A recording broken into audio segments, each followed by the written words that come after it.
2014 से पहले 160 रुपए कमा रहा था, आज 2026 में वो 600 रुपए कमा रहा है। महंगाई कहाँ है? महंगाई नहीं है। कहाँ है महंगाई? जिस तरह से इनकम है उस तरह से महंगाई है, कोई फर्क ही नहीं पड़ता है। हम ऑटो वाले हैं, हम भी मेहनत करके 1000 से 2000 कमाते हैं। अगर बैठ कर हम खैनी चुनाते रहेंगे, मोबाइल देखते रहेंगे, कहेंगे महंगाई महंगाई, तो ये कौन सी बात है? तो मोदी जी देश ठीक से चला रहे हैं।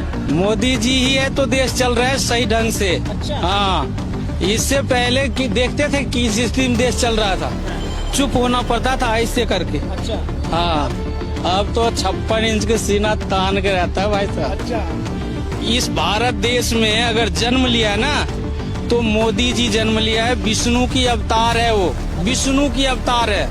हाँ, मोदी जी को विष्णु का अवतार मान की अवतार मानता हूँ मैं। क्या देख के क्यों बोल रहे हैं? हर चीज उनके अंदर, हर चीज मतलब कन कन में भरा पड़ा है भाई साहब, हर गुण है। तो मतलब इससे पहले आपने ऐसा प्रधानमंत्री ने ऐसा नहीं देखा भाई साहब, ऐसा नहीं देखा।